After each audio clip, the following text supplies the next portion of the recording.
ಕಲಬುರಗಿಯ ಏನು ನಡೆದಿರುವಂತ ನಮ್ಮ ಡ್ರಗ್ಸ್ಗೆ ಸಂಬಂಧಪಟ್ಟಂತ ಏನು ಪ್ರಕರಣ ಇದೆ ಅದನ್ನ ಸಿಬಿಐಗೆ ವಹಿಸಬೇಕು ಅಂತ ಅನ್ನೋದು ಒತ್ತಾಯ ಮಾಡಿತ್ತು. ಅದನ್ನ ಶಾಸಕರು ಮಾನ್ಯ ಅಲ್ಲಂಪ್ರಭು ಪಾಟೀಲ್ ಅವರು ನಾನು ಮಹಾರಾಷ್ಟ್ರ ಸರ್ಕಾರಕ್ಕೆ ಮತ್ತು ಕರ್ನಾಟಕ ಸರ್ಕಾರಕ್ಕೆ ಪತ್ರವನ್ನ ಬರೆಯೋದ್ರ ಮುಖಾಂತರ ನಾನು ಕೂಡ ಒತ್ತಾಯ ಮಾಡ್ತೀನಿ ಅಂತ ಅವರು ಸಾರ್ವಜನಿಕವಾಗಿ ಮಾಧ್ಯಮದ ಎದುರುಗಡೆ ಅವರು ಹೇಳಿಕೆಯನ್ನ ಕೊಟ್ಟಿದ್ದರು.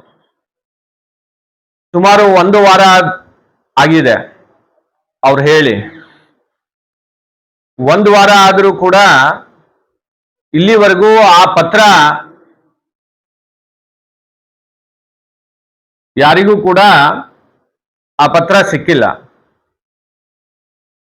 ಹಿಂದೆ ಒಂದು ಫಿಲ್ಮ್ ಇದೆ, ಗಜನಿ ಅಂತನೋ ಒಂದು ಫಿಲ್ಮ್ ಬಂದಿದೆ. ಅದರಲ್ಲಿ ಹೀರೋಗೆ ಏನಾಗ್ತಿತ್ತು ಅಂತಂದ್ರೆ ನೆನ್ಪಾರ್ತಿದ್ದ, ಅವನು ಏನು ಹೇಳ್ತಿದ್ದ ಅಥವಾ ಏನ್ ಮಾಡ್ತಿದ್ದ ಅದನ್ನ ನೆನ್ಪಾರ್ತಿದ್ದ ಆ ಫಿಲ್ಮ್ ನಲ್ಲಿ. ಹೀಗಾಗಿ ಪದೇ ಪದೇ ಅಲ್ಲಂಪ್ರಭು ಪಾಟೀಲ್ರಿಗೆ ನೆನಪು ಕೊಡುವಂತ ಒಂದು ಅನಿವಾರ್ಯತೆ ಇವತ್ತಿನ ದಿವಸ ಬಂದಿದೆ. ಕೊಟ್ಟು ಮಾತನ್ನ ಉಳಿಸ್ಕೊಳ್ಳಕ್ಕೆ ಇವತ್ತಿನ ದಿವಸ ಅಲ್ಲಂಪ್ರಭು ಪಾಟೀಲ್ರಿಗೆ ಏನು ಅನಿವಾರ್ಯತೆ ಇದೆ ಅಂತ ಅನ್ನೋದನ್ನ ನಮ್ಗೆ ಅರ್ಥ ಆಗ್ತಾ ಇಲ್ಲ. ಒಂದ್ ಕಡೆ ಅಭಿವೃದ್ಧಿ ಬಗ್ಗೆ ಮಾತನಾಡಿದ್ರೆ 2.5 ವರ್ಷ ಆಗ್ತಾ ಇದೆ ಸರ್ಕಾರ ಬಂದು, ಏನು ನಿಮ್ಮ ಕೊಡುಗೆ ಇದೆ ಅಂತ ಹೇಳಿ ಕೇಳಿದ್ರೆ ಅದರ ಬಗ್ಗೆ ಮಾತಾಡ್ಲಿಕ್ಕೆ ಅವ್ರಿಗೆ ಯಾವುದೇ ಅಭಿವೃದ್ಧಿ ಮಾಡದ ಕಾರಣಕ್ಕೆ ಇವತ್ತಿನ ದಿವಸ ಅಭಿವೃದ್ಧಿ ಯಾವುದೇ ನಮ್ಮ ಭಾಗದಲ್ಲಿ ಇವತ್ತು ನೋಡ್ಲಿಕ್ಕೆ ಆಗ್ತಾ ಇಲ್ಲ. ಈಗಾಗಲೇ ಜನ ಬೇಸತ್ತು ಹೋಗಿದ್ದಾರೆ. ಪಾರ್ಲಿಮೆಂಟ್ ಚುನಾವಣೆಯಲ್ಲಿ ಅವ್ರಿಗೆ ತೋರಿಸಿದ್ದಾರೆ, ಅವರ ಮೇಲೆ ಏನೋ ಜನ ವಿಶ್ವಾಸ ಕಳ್ಕೊಂಡಿದ್ದಾರೆ. ಅದನ್ನ ಪಾರ್ಲಿಮೆಂಟ್ ಚುನಾವಣೆಯಲ್ಲಿ ಇವತ್ತು ಭಾರತೀಯ ಜನತಾ ಪಕ್ಷಕ್ಕೆ ಇವತ್ತು ಹೆಚ್ಚು ಮತಗಳನ್ನು ಹಾಕೋದ್ರ ಮುಖಾಂತರ ಇವತ್ತು ಅವರ ವಿಶ್ವಾಸವನ್ನ ಜನರ ಮಧ್ಯೆ ಇವತ್ತು ಈಗಾಗಲೇ ಅವರು ಕಳ್ಕೊಂಡಿದ್ದಾರೆ. ಹೀಗಾಗಿ ಪದೇ ಪದೇ ವೈಯಕ್ತಿಕವಾಗಿ ಮಾತನಾಡೋಕ್ಕಿಂತ ಹೆಚ್ಚಾಗಿ ಈಗೇನು ಜನ ಅವಕಾಶ ಕೊಟ್ಟಿದ್ದಾರೆ, ಆ ಅವಕಾಶವನ್ನ ಉಪಯೋಗಿಸಿ ಇವತ್ತು ಅವ್ರದೇ ಸರ್ಕಾರ ಇರೋದ್ರಿಂದ ಈ ಭಾಗದ ಜನರ ಅಭಿವೃದ್ಧಿಗೆ ಇವತ್ತಿನ ದಿವಸ ಆದ್ಯತೆಯನ್ನ ಕೊಡುವಂತ ಕೆಲಸ ಶಾಸಕರು ಮಾಡಬೇಕು ಅಂತ ಹೇಳಿ ನಾನು ಆಗ್ರಹವನ್ನ ಮಾಡ್ತೇನೆ. ಅದರ ಜೊತೆಯಲ್ಲಿ ನನ್ನ ರಕ್ತ ಕ್ರಿಮಿನಲ್ ರಕ್ತ ಇಲ್ಲ ಅಂತನ್ನುವ ಮಾತನ್ನು ಕೂಡ ವಿಡಿಯೋನಲ್ಲಿ ಹೇಳಿದ್ದಾರೆ. ಅವರಿಗೆ ಯಾರು ಕ್ರಿಮಿನಲ್ ಅಂತ ಹೇಳಿದ್ದಾರೆ ನನಗೆ ಗೊತ್ತಿಲ್ಲ, ತಮ್ಮಷ್ಟಕ್ಕೆ ತಾವೇ ಹೇಳಿಕೆಯನ್ನ ಕೊಡುವಂಥದ್ದು. ಹಿಂದೆ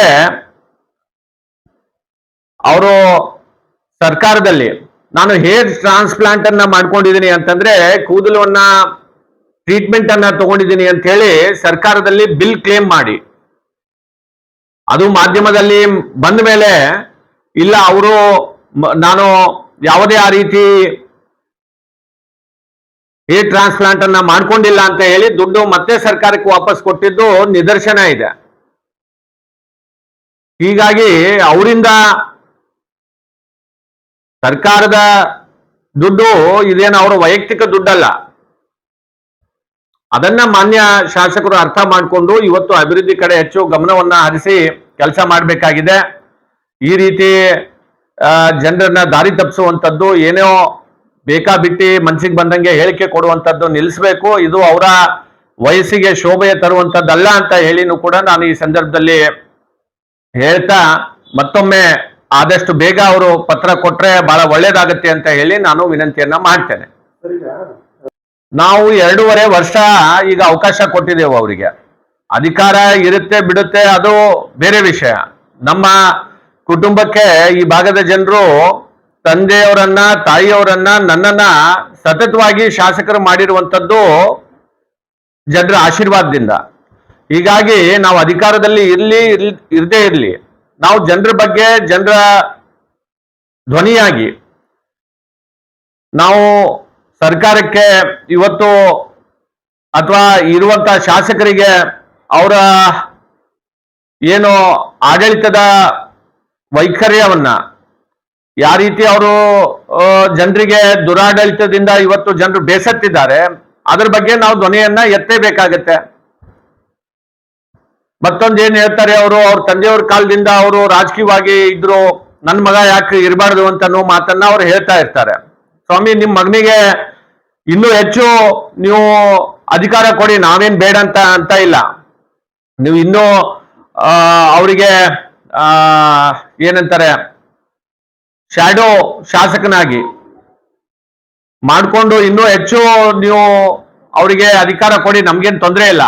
ಆದ್ರೆ ನಾನು ನಮ್ಮ ತಂದೆಯವರು ಇದ್ದ ಸಂದರ್ಭದಲ್ಲೇ ನಾನು ಕೂಡ ಒಬ್ಬ ಜಿಲ್ಲಾ ಪಂಚಾಯತಿ ಸದಸ್ಯನಾಗಿ, ನಾನು ಶಾಸಕರ ಮಗನ್ಗಿಂತ ಹೆಚ್ಚಾಗಿ ಒಬ್ಬ ಜಿಲ್ಲಾ ಪಂಚಾಯತಿ ಸದಸ್ಯನಾಗಿ ನಾನು ಕೆಲಸ ಮಾಡಿದ್ದೇನೆ ಹೊರತಾಗಿ ಶಾಸಕರ ಮಗ ಅಂತ ಹೇಳಿ ನಾನು ಕೆಲಸ ಮಾಡಿಲ್ಲ.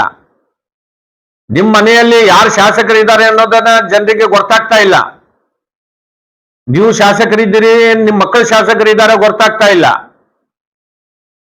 ಈ ರೀತಿಯಾದಂತ ಒಂದು ಆಡಳಿತ ನೀವು ನಡೆಸ್ತಾ ಇದ್ದೀರಿ, ಇದು ಸರಿಯಲ್ಲ ಅಂತ ಅನ್ನೋದನ್ನ ಮಾತನ್ನ ಈ ಸಂದರ್ಭದಲ್ಲಿ ಹೇಳ್ಬೇಕಾಗತ್ತೆ. ಮತ್ತೊಮ್ಮೆ ನಮ್ಮ ತಂದೆಯವರು ಶಾಸಕರಿದ್ದ ಸಂದರ್ಭದಲ್ಲಿ ನಾನು ಕೂಡ ಜಿಲ್ಲಾ ಪಂಚಾಯತಿ ಒಬ್ಬ ಸದಸ್ಯನಾಗಿ ನಾನು ಕೆಲಸ ಮಾಡಿದ್ದೀನಿ ಹೊರತಾಗಿ ಚಂದ್ರಶೇಖರ್ ಪಾಟೀಲ್ ರೇವರು ಒಬ್ರು ಶಾಸಕರಿದ್ದಾರೆ, ಅವ್ರ ಮಗ ಅಂತ ಹೇಳಿ ನಾನು ಯಾವುದೇ ರೀತಿಯಿಂದ ಅಧಿಕಾರವನ್ನ ದುರುಪಯೋಗ ಮಾಡುವಂತ ಕೆಲಸ ನಾನು ಮಾಡಿಲ್ಲ.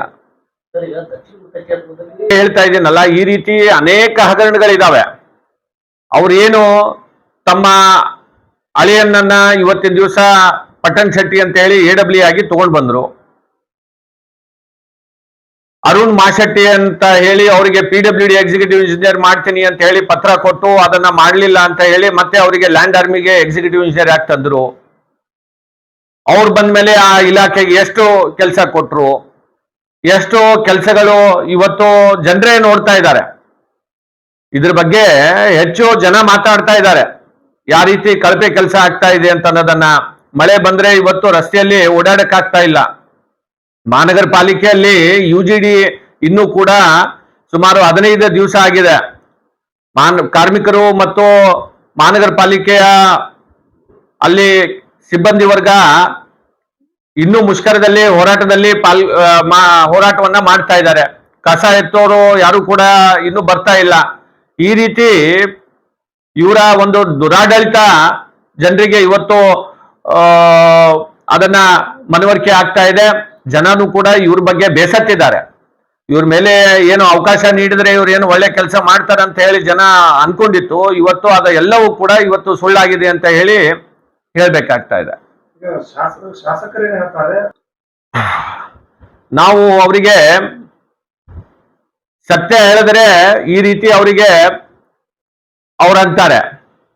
ನಾವೇನ್ ಹೇಳಿದೀವಿ ಅವರಿಗೆ ನೀವು ಅಭಿವೃದ್ಧಿ ಬಗ್ಗೆನಲ್ಲಿ ಮಾತಾಡಿ, ನೀವೇ ಹೇಳಿದ್ರಿ ಪತ್ರ ಕೊಡ್ತೀನಿ ಅಂತ ಹೇಳಿ. ಈಗ ಅದು ಪತ್ರ ನೀವು ಕೊಡ್ಬೇಕಲ್ಲ. ಕೊಟ್ಟ ಮಾತನ್ನ ತಪ್ಪಿದ್ರೆ ಅವ್ರಿಗೆ ಏನ್ ಹೇಳ್ತಾರೆ ನಿಮ್ಗೆಲ್ಲ ಗೊತ್ತಿದೆ. ಯಾರು ಮಾತು ಕೊಟ್ಟಿರ್ತಾರೆ ಆ ಮಾತಿನಂಗೆ ನಡಲಿಲ್ಲ ಅಂತಂದ್ರೆ ಅವ್ರಿಗೇನಂತಾರ, ಅದನ್ನ ನಾವು ಹೇಳ್ಬೇಕಾಗತ್ತೆ. ಅದಕ್ಕೆ ಮೊದಲು ಅವರು ಪತ್ರ ಕೊಡ್ತೀನಿ ಅಂತ ಹೇಳಿದ್ದಾರೆ, ಮೊದಲು ಪತ್ರ ಕೊಡ್ಲಿ ಅವರು. ನಾವು ಮಾತನ್ನ ಈಗ ಅದೇ ಹೇಳ್ತಾ ಇದ್ದೀನಲ್ಲ, ಸುಮಾರು 1 ವಾರ ಆಗಿದೆ, ಅವರೇ ಹೇಳಿಕೆ ಕೊಟ್ಟಿದ್ದಾರೆ. ಈ ರೀತಿ ಕೊಟ್ಟ ಹೇಳಿಕೆಗೆ ಬದ್ಧ ಇಲ್ಲ ಅಂತಂದ್ರೆ ಮತ್ತೆ ಅವ್ರಿಗೇನ್ ಹೇಳ್ಬೇಕು ನಾವು? ಅವ್ರ ತಲೆ ಸರಿ ಇಲ್ಲ ಅಂತಾನೆ ಹೇಳ್ಬೇಕಲ್ಲ. ಅವರಾಗಿನೇ ವೈಯಕ್ತಿಕ ನಾನು ಇಲ್ಲ ಮಾಧ್ಯಮದ ಎದುರುಗಡೆ ಹೇಳಿದ್ದಾರೆ, ಮಹಾರಾಷ್ಟ್ರ ಸರ್ಕಾರಕ್ಕೆ ಪತ್ರ ಕೊಡ್ತೀನಿ, ನಾನು ಕರ್ನಾಟಕ ಸರ್ಕಾರಕ್ಕೂ ಪತ್ರ ಕೊಡ್ತೀನಿ. ಮತ್ತೆ ಕೊಡ್ಬೇಕಾಗಿತ್ತಲ್ಲ. ಈಗಾದರೂ ಅವ್ರು ಕೊಟ್ಟ ಮಾತನ್ನ ಉಳಿಸ್ಕೊಳ್ಳಿಕ್ಕೆ ಇವತ್ತು ಪತ್ರವನ್ನ ಆದಷ್ಟು ಬೇಗ ಕೊಡ್ಲಿ ಅಂತ ಹೇಳಿ ನಾನು ಆಗ್ರಹವನ್ನ ಮಾಡ್ತೇನೆ. 25 ದಿವಸದ ನಂತರ ಇದು ಮಾಧ್ಯಮದ ಬೆಳಕಿಗೆ ಬಂದಿದೆ. ಅವರ ಕೇಸ್ ಆದ್ಮೇಲೆ 20 ದಿವಸ ಆದ್ಮೇಲೆ ಇದು ಮಾಧ್ಯಮದ ಬೆಳಕಿಗೆ ಬಂದಿದ್ದು. ಹೀಗಾಗಿ ಬೇಲ್ ಮೇಲೆ ಹೊರಗೆ ಬಂದಿದ್ದು ಅದು ಕಾನೂನು ಯಾವ ರೀತಿ ಅದಕ್ಕೆ ಅವರ ಒಂದು ಪ್ರಕರಣಕ್ಕೆ ಸಂಬಂಧಪಟ್ಟಂಥದ್ದು ಕಾನೂನು ವ್ಯಾಪ್ತಿಯಲ್ಲಿ ಇದು ಕೇಸ್ ಆಗಿ ನಡೀತಾ ಇದೆ. ಅದ್ರ ಬಗ್ಗೆ ನಾನು ಜಾಸ್ತಿ ಹೇಳಿಕೆ ಕೊಡ್ಲಿಕ್ಕೆ ಸೂಕ್ತ ಇರೋದಿಲ್ಲ. ಹೀಗಾಗಿ ಕಾನೂನು ತನ್ನ ಕೆಲಸ ಮಾಡುತ್ತೆ, ಆದ್ರೆ ಶಾಸಕರು ತಮ್ಮ ಕೆಲಸ ಮಾಡಬೇಕು. ನಮ್ಮ ಮಗ ಅದರಲ್ಲಿ ಭಾಗಿಯಾಗಿದ್ದ, ನಾವು ಅದೇ ಹೇಳ್ಬೇಕಾಗತ್ತೆ.